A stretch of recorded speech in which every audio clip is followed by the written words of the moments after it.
Police दलातील भरती प्रक्रियेतील मराठा उमेदवारांना मोठा धक्का बसलाय। राज्य पोलीस दल भरती प्रक्रियेत एसईबीसी आणि ओबीसी ऐवजी आर्थिकदृष्ट्या दुर्बल घटकातून म्हणजेच ईडब्ल्यूएस प्रवर्गातून अर्ज भरणाऱ्या मराठा उमेदवारांची प्रकरणे स्थगित ठेवण्याचे आदेश देण्यात आले।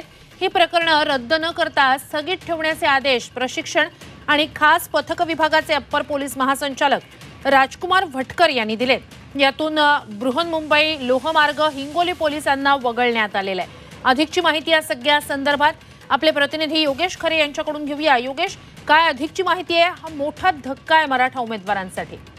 खरे एकूणच मराठा समाजातील मुलांची जी काही भरती पोलीस भरतीमध्ये केली जाते आहे, यामध्ये अनेक त्रुटी येत आहेत। पोलीस शासनाचे स्पष्ट असे निर्देश नसल्याने किंवा याबाबतचे कुठलेही निर्णय स्पष्ट नसल्याने अनेक ठिकाणी गोंधळ उडाल्याचं दिसून येत आहे। नाशिकमध्ये ज्यावेळेस वेगवेगळ्या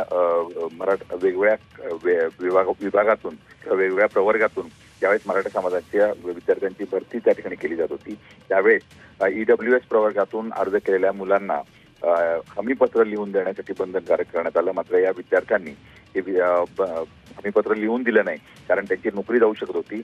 मात्र लिहून न दिल्यामुळे एक मोठा पेच पोलीस भरतीमध्ये निर्माण झाला होता।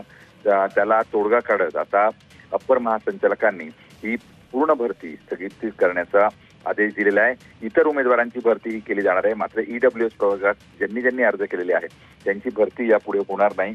त्यांची जी भरती आहे ती स्थगित ठेवली जाईल। जोपर्यंत शासनाचा निर्णय होत नाही तोपर्यंत याला स्थगित करण्यात आली आहे। नक्कीच ही अत्यंत महत्त्वाची घडामोड म्हणावी लागेल। हमीपत्र देण्यास उमेदवारांनी नकार दिला, या विद्यार्थ्यांनी नकार दिला आणि त्यामुळेच अशा विद्यार्थ्यांची भरती आता थेट स्थगित करण्यात आलेली आहे। काय घडतंय या संदर्भात पुढे पाहूच आपण।